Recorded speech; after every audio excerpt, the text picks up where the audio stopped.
Bienvenidas, bienvenidos a la sesión número 6 de la clase Ética Cristiana.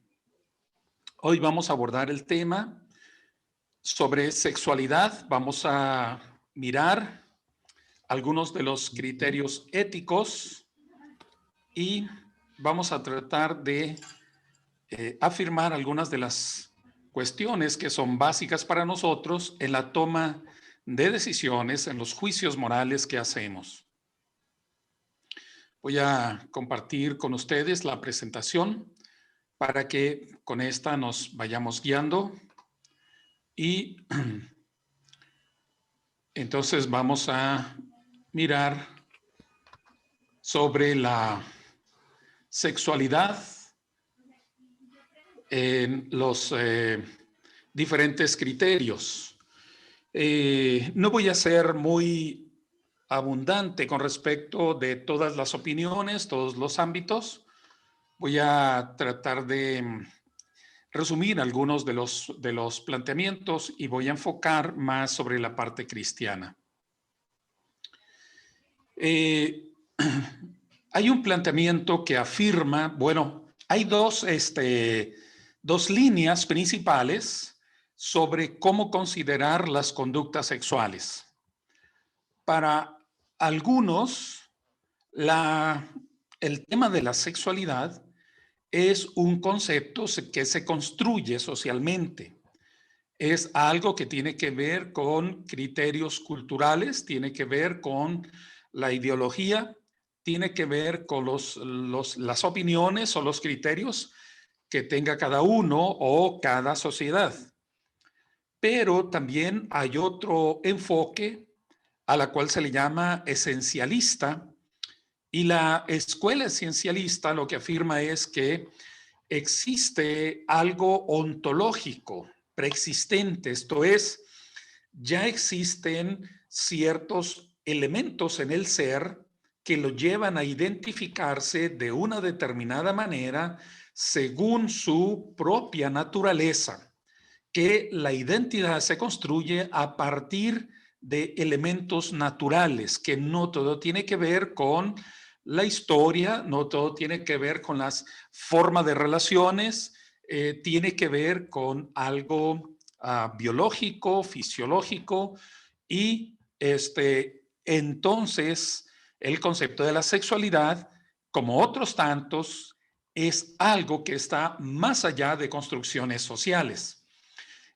Podemos mirar que hay dos puntos de vista básicos. Al primero se le llama constructivista, al segundo se le llama esencialista. El constructivista lo que afirma es que las conductas sexuales son construidas socialmente, aunque tienen un fundamento fisiológico. Lo que dicen es que la fisiología, esto es, el funcionamiento de las hormonas, la manera o los diferentes órganos o cómo operan los órganos en la estimulación sexual, que esto no es determinante. Lo que es determinante es la construcción social que se va haciendo de eso, porque lo que se dice es que la fisiología no determina ni la pasión, ni la elección de objeto, ni la identidad o los motivos, sino que estos otros aspectos, estos factores, están más bien determinados por los elementos sociales, por lo que se determina como apropiado, lo que se determina como lo aceptable dentro de de un contexto. Esto es, si en un contexto se dice lo aceptable es que haya experiencia sexual en la adolescencia, entonces esto es lo que se mira normal, lo que se mira aceptable, y hay todos los movimientos sociales para que esto así ocurra.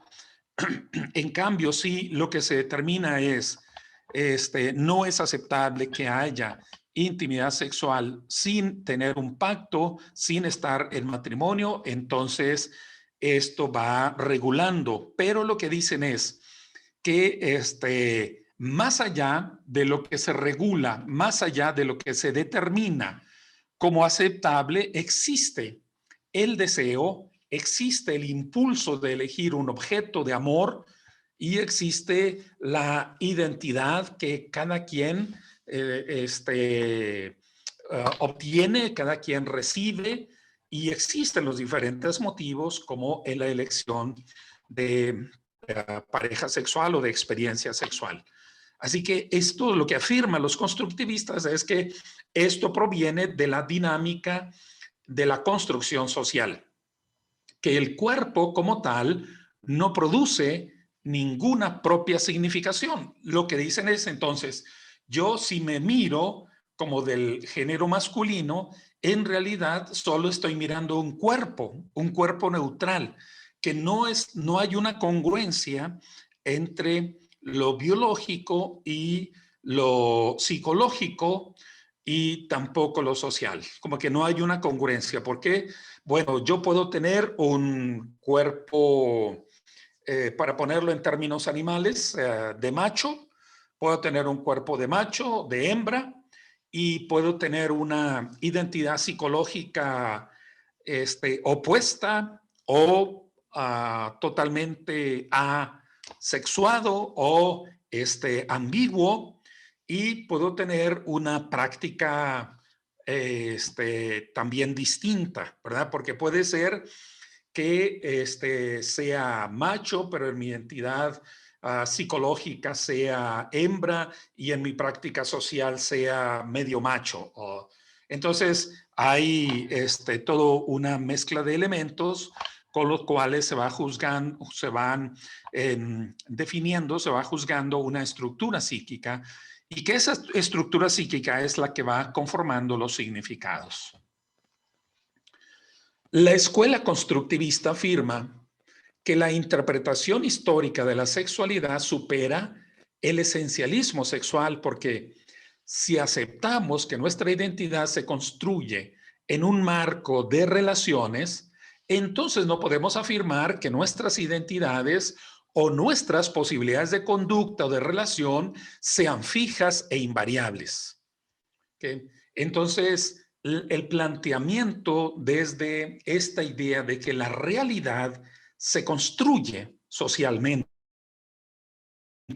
Y en este criterio, sí, bien nosotros podemos reconocer que hay factores sociales con los cuales se construye la realidad, refiriéndome a las formas que tenemos de relación, a la identidad social que conseguimos.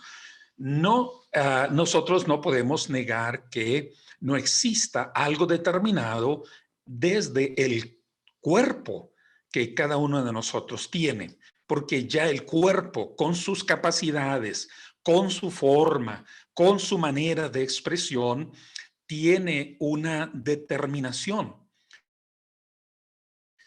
Tiene un cuerpo masculino, muere y lo desentierran después de 60, 80 años. Cuando analizan el cuerpo, no van a revisar, bueno, a ver qué identidad tenía, qué tipo de identidad.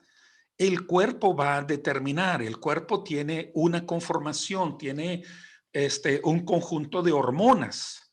O si alguien tiene un cuerpo femenino y quiere transformarlo en masculino, tiene que consumir, ¿verdad? Tiene que consumir los estrógenos, tiene que consumir ciertas sustancias para tener ciertos rasgos masculinos. Cuando esa persona muera, le desentierren, lo revisen, no van a decir, oh, aquí está un cuerpo masculino. El cuerpo va a tener su identidad. Pero en el modelo constructivista lo que dice es que la historia de la sexualidad es lo que produce una identidad. No hay algo esencial, no hay algo que se dé como natural absoluto. Y entonces lo que ellos afirman es, si aceptamos que nuestra identidad se construye en un marco relacional, No podemos afirmar que nuestras identidades o nuestras posibilidades de conducta o de relación sean fijas e invariables. Además, también dicen que las relaciones sociales son las que dan sentido y riqueza a nuestra comprensión de la sexualidad. Son las relaciones sociales. En realidad, esto no es un absoluto, porque ¿cuáles son algunas de las motivaciones por qué un varón empieza a tener prácticas o inclinaciones homosexuales? En algunos casos, la experiencia de haber pasado por un abuso o puede ser abuso sistemático, abuso continuo, le genera una identidad, pero los diálogos que yo he tenido con quienes han pasado por esta experiencia no es de que automáticamente se conforma en su mente una idea así. Como mis experiencias son de homosexualidad, entonces yo ya me veo como homosexual.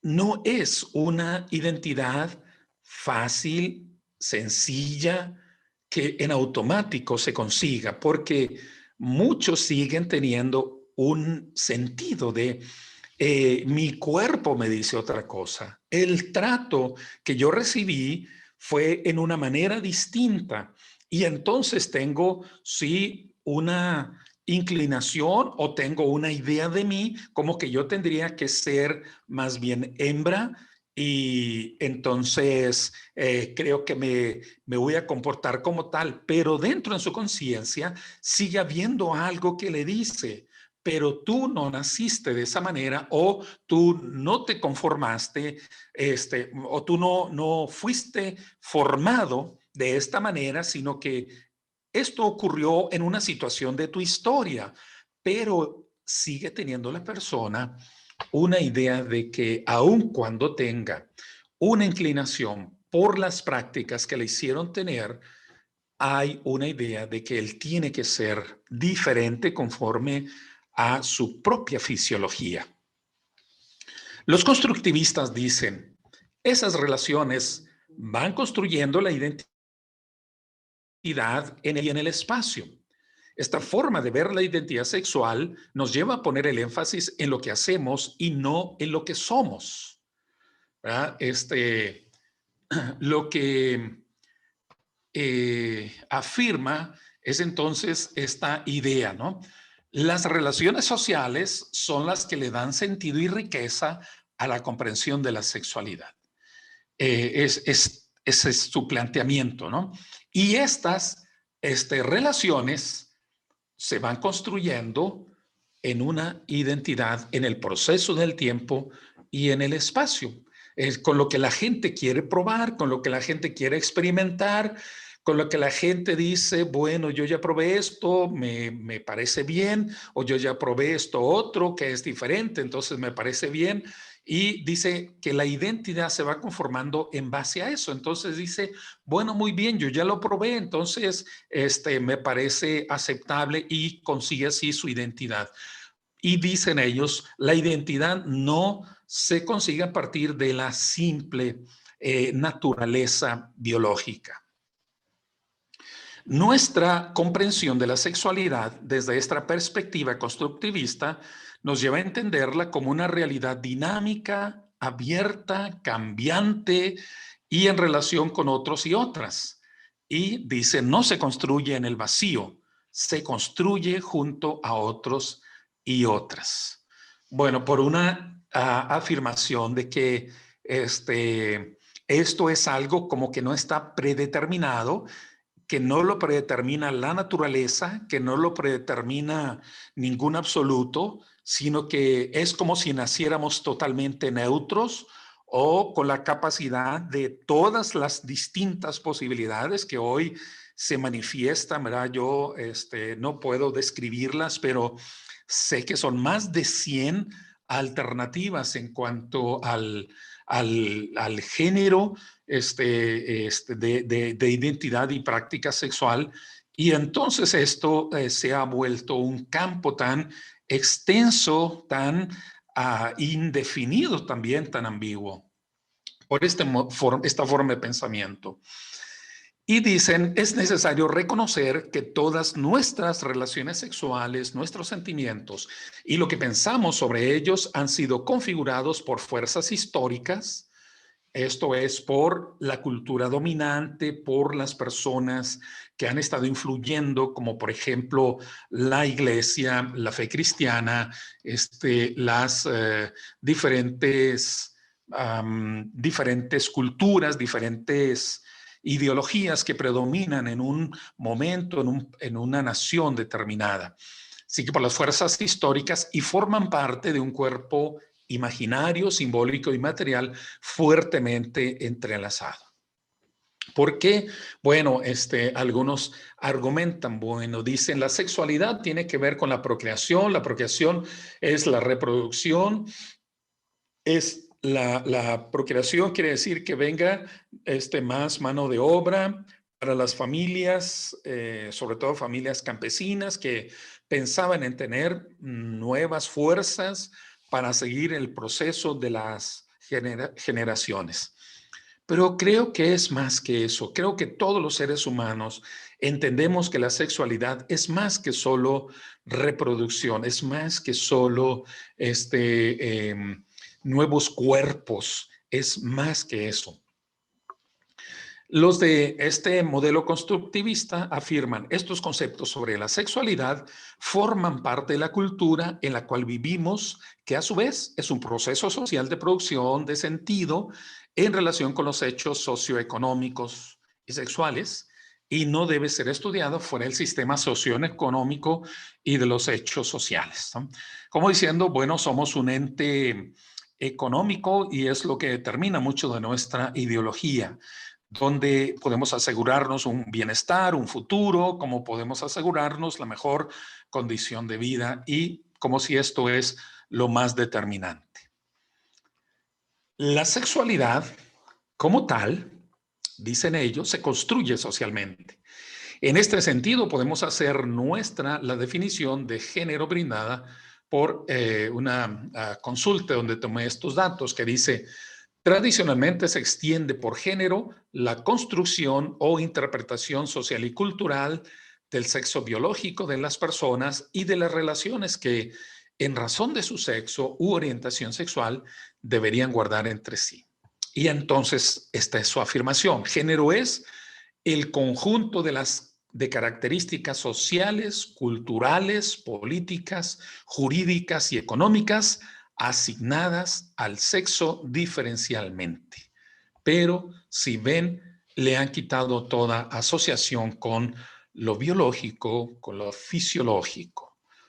Todo tiene que ver con la conformación de las relaciones en un momento determinado, como lo es la influencia de lo social, de lo cultural, de lo político, jurídico y económico.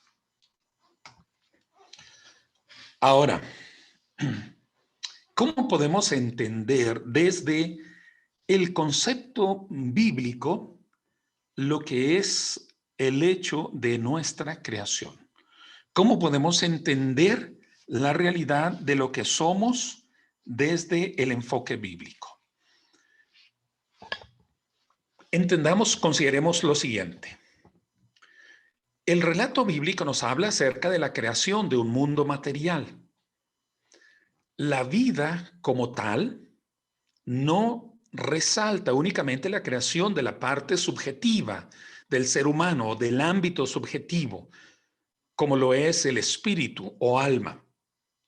La escritura nos habla de una creación que tiene un criterio de integralidad, tiene un criterio de la totalidad de los diferentes ámbitos.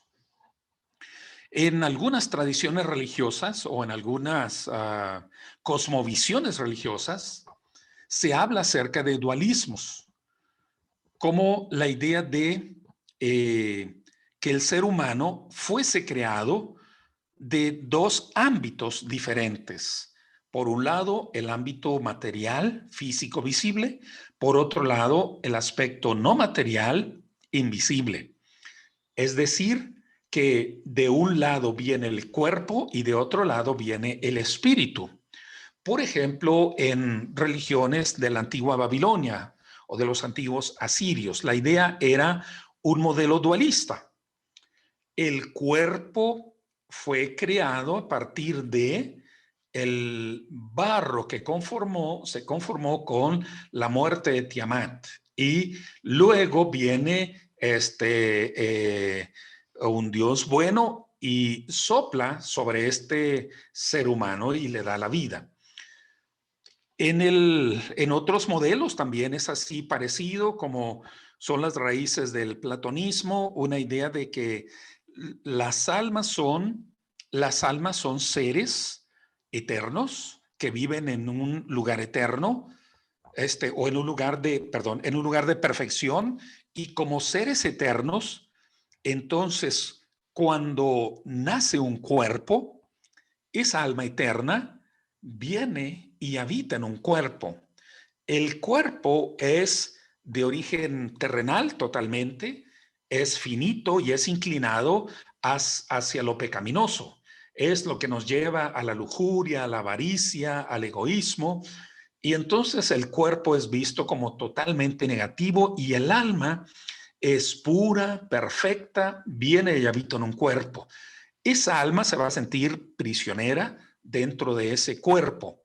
Cuando el ser muera, el cuerpo va a morir y el alma va a ser liberada.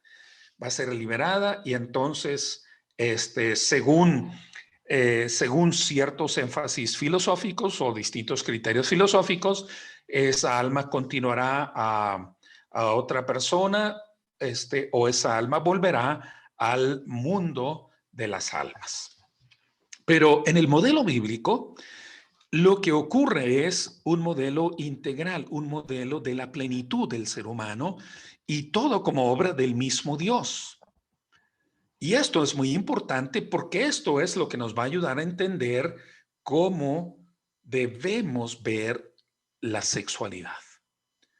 Desde la primera página, la Biblia insiste en el valor positivo de toda la creación material. Desde el primer relato de la creación se afirma que la creación era buena. 7 veces aparece esta declaración en el primer relato, que va de 1:1 a 2:4. 7 veces se afirma es buena la creación. La creación es buena.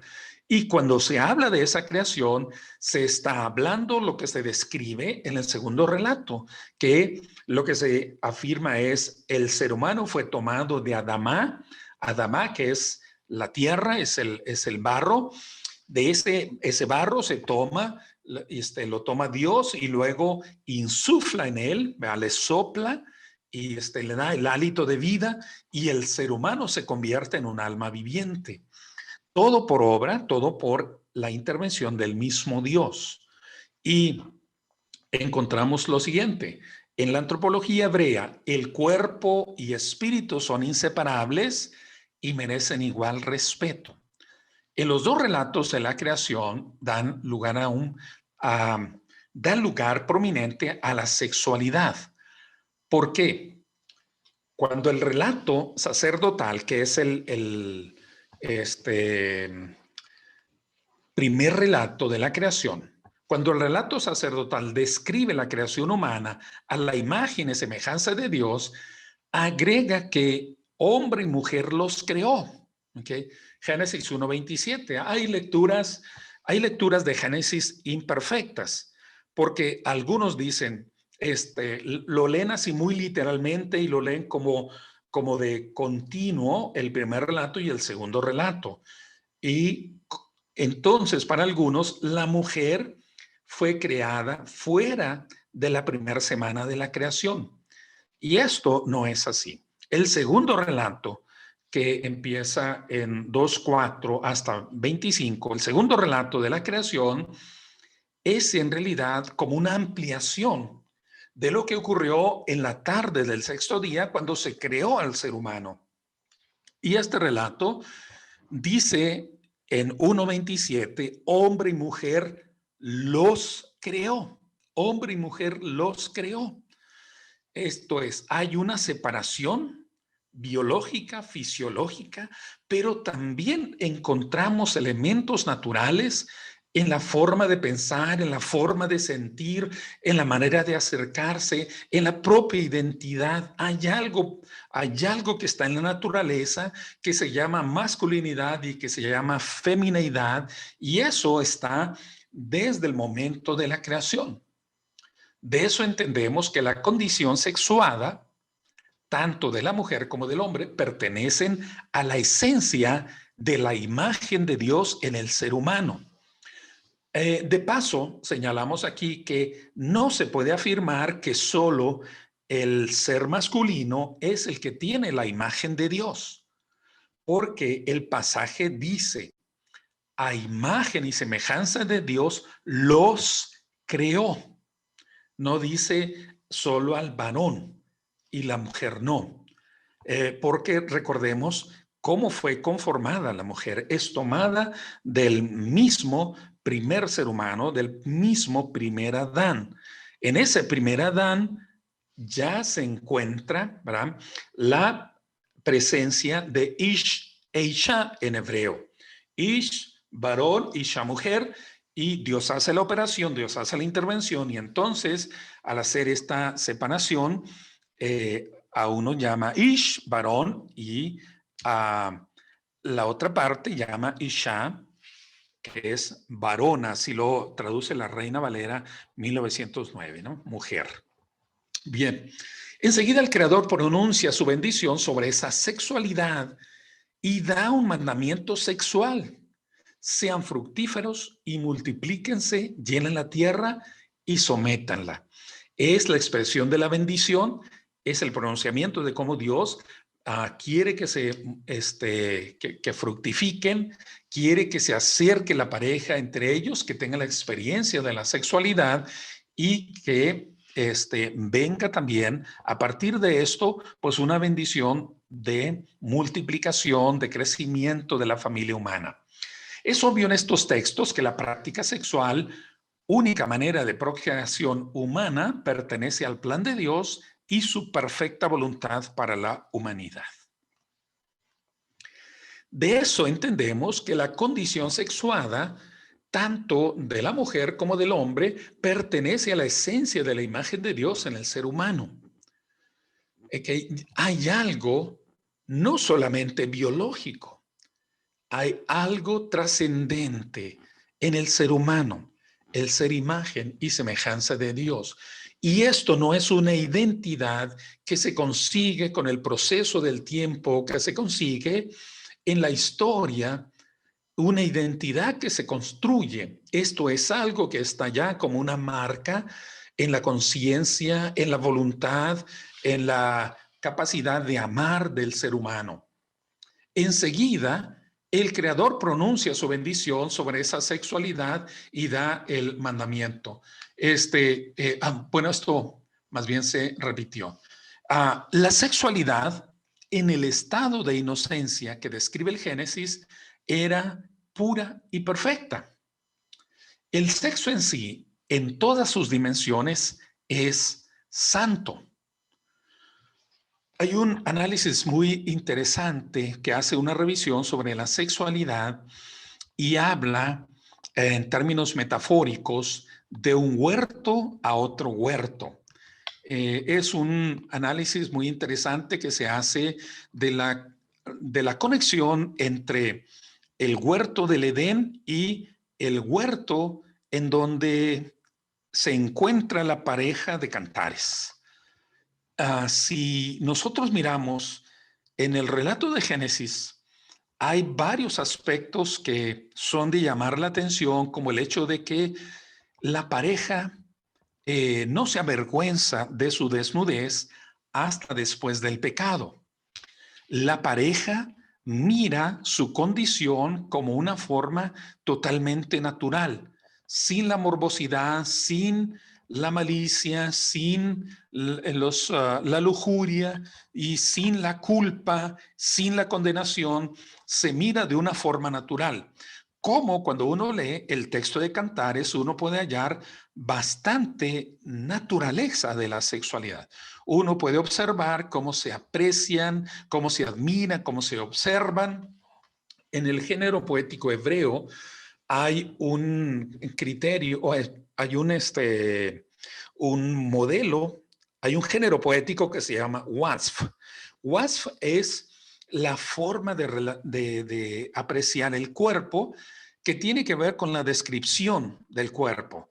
Y encontramos en Cantares varias descripciones del cuerpo, cuando va narrando, cuando va señalando cada una de las partes y cómo son preciosas. No hay ninguna vergüenza, no hay ninguna malicia, incluso no hay morbosidad.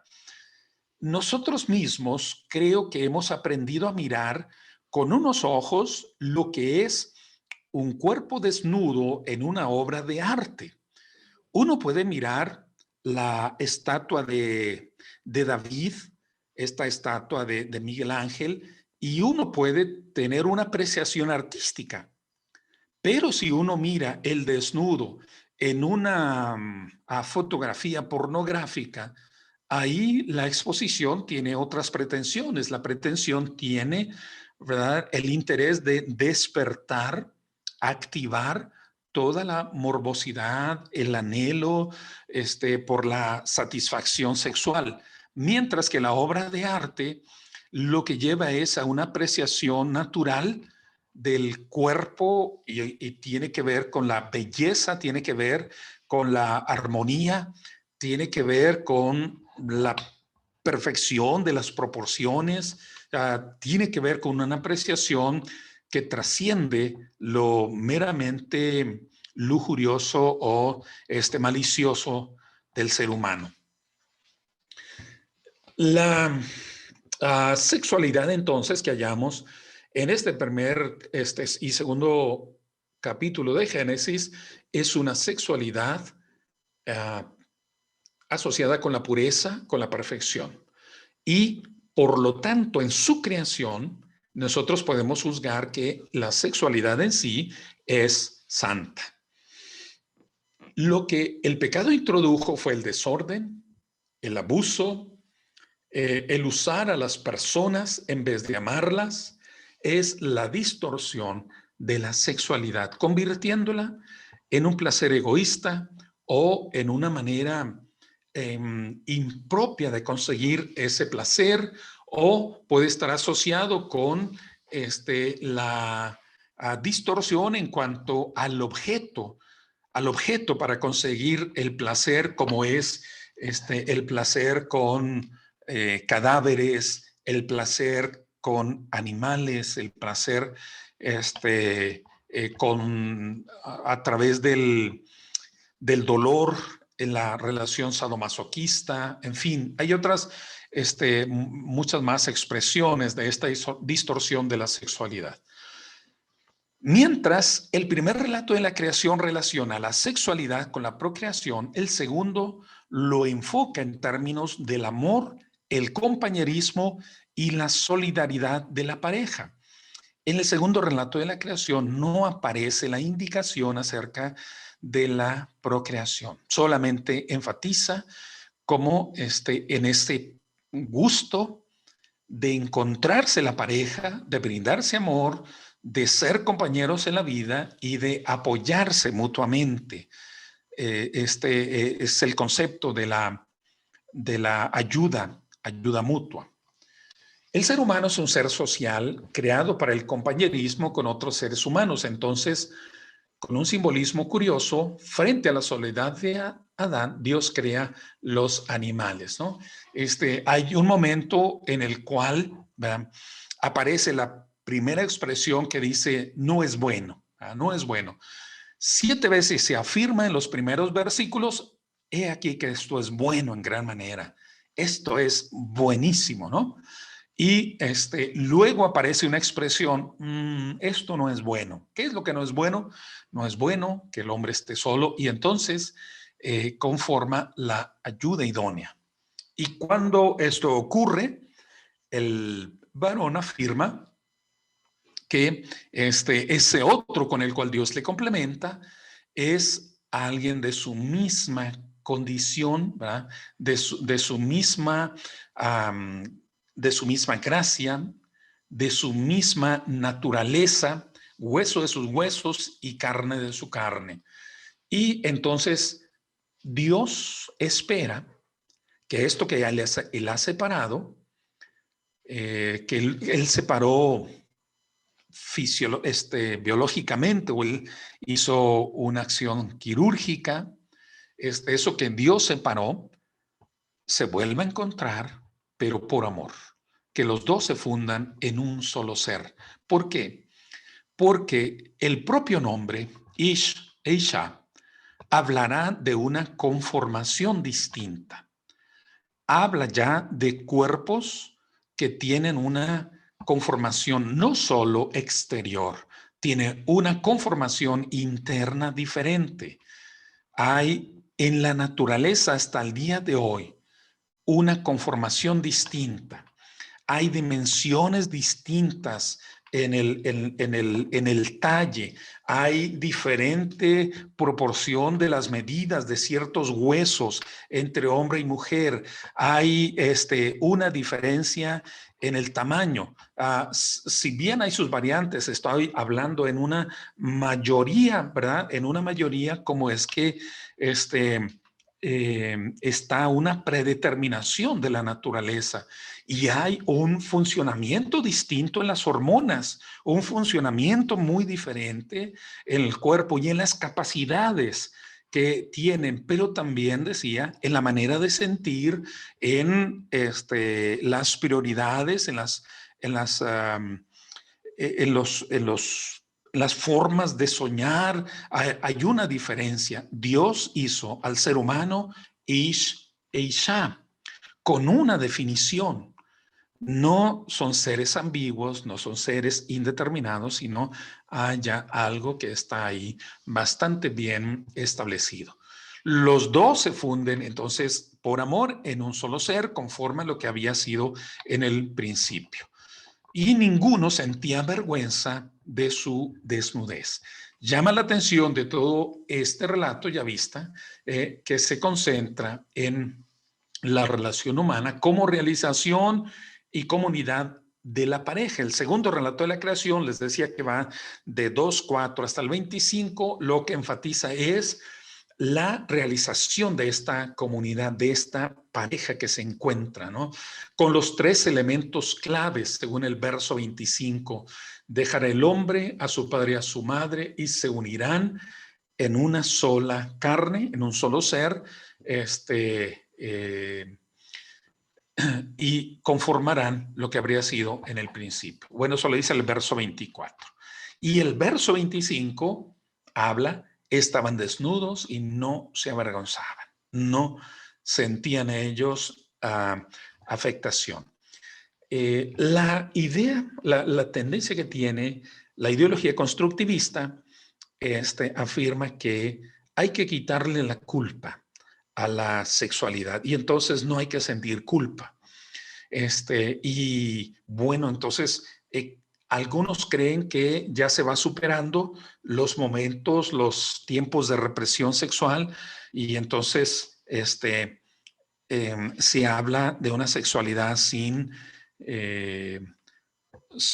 una asociación de lo que es honorable, de lo que es correcto, lo que no es correcto, simplemente como si el ser humano fuese animal. Pero el ser humano no se comporta como animal. El ser humano, o más bien, el animal tiene, por ejemplo, periodos de celo. Tiene periodos de celo y va a tener sexualidad solamente en esos periodos de celo. Va a practicar su sexualidad, no tenerla, sino practicar. En cambio, el ser humano no se mueve en esos mismos procesos de animales. El ser humano tiene otra dimensión, tiene otra inclinación. El deseo sexual en el ser humano es constante, puede ser diario, ¿verdad? Y puede ser que se inhiba dependiendo de su estado emocional, o puede ser que sea capaz de renunciar por un valor moral más elevado a la práctica de la sexualidad, como los monjes o algunos más que han ejercido la abstinencia permanente. Bueno, la sexualidad en el ser humano es mucho más complejo que lo que se manifiesta en el animal. En el Cantar de los Cantares es un libro muy interesante que si usted no ha leído, será muy importante que lean. Es un drama muy sensual, sin pudores ni tabúes, sobre el amor apasionado de la Sulamita y su muy enamorado novio, que algunos asocian con Salomón, pero es muy probable que más bien se refiera a un joven pastor que se han gustado, se han prometido amor y buscan que ese amor se cumpla, se lleve a cabo. Así que es la lectura de Cantares, y que tenemos que aprender a leerla con los ojos del erotismo bíblico, un erotismo limpio, ¿verdad? Como Cantares, que empieza diciendo que me bese con los besos de su boca. Y son palabras de la novia, ¿no? Que me bese con los besos de su boca. Y luego dice todavía, llévame a tus recámaras, llévame a tu recámara, llévame a tu alcoba de rey. Bueno, es un texto que habla acerca del amor de una pareja con criterios de pureza. Los sucesivos pasajes describen con gran detalle la belleza del cuerpo femenino, seguimos hablando de Cantares, y del masculino, y vienen aquí los textos en donde podemos hallar estas descripciones. Hay invitaciones a encuentros amorosos en el jardín, en la alcoba y en el campo. Y lo sorprendente en todo ese largo poema es que nunca relaciona el amor erótico con la familia ni con los hijos. Habla únicamente de la pareja, habla de un hombre y una mujer. Y hablan de ellos en términos únicos, en términos exclusivos. Yo soy de mi amado y mi amado es para mí. Enfatiza la fidelidad, enfatiza la relación monogámica, la relación de ser solamente para una persona. El amor sexual, con todos sus anhelos y deleites, se trata en Cantares como un valor en sí mismo, ¿sí? Que no necesita otra justificación. Es un amor en sí mismo, y esto construye un ideal de la sexualidad, visto de una manera natural, sin culpa, sin vergüenza, sin malicia, sin morbosidad, sino en este anhelo profundo de tenerse, de estar juntos, de brindarse gozo mutuo. Y la sexualidad no es únicamente la genitalidad. Esta es otra lección también en Cantares. No es únicamente la genitalidad. La sexualidad está asociado con las caricias, con los besos, pero también con las palabras, está asociado con las promesas, está asociado con los compromisos, con el cuidado mutuo que se dan. Hay un librito que me gusta mucho, se llama Hacer el amor en todo lo que se hace, y habla de cómo la relación de la pareja se nutre con todas las cosas que se hacen en la vida de la pareja, como en la práctica de los diferentes roles, en el manejo de las finanzas, en el cuidado de los hijos, en las actividades de la casa, en todas las cosas que hacemos. Tenemos que entenderla como una manifestación de amor de la pareja y no únicamente la genitalidad. Cuando Dios bendice la sexualidad humana y ordena la práctica sexual de la pareja, está bendiciendo el mismo proceso de deseo y deleite que se experimenta también hoy. Esto es, lo que Dios le dio a la primer pareja es lo que una pareja de nuestro tiempo puede experimentar cuando vive su sexualidad en esta pureza, en esta actitud de respeto por el otro, en este brindarse, en el encuentro al otro, entendiéndolo siempre en ámbito de heterosexualidad y de pareja monogámica. El relato implica que todo el sistema fisiológico de la sexualidad fue creado bueno y santo por nuestro Dios antes de que mediara el pecado.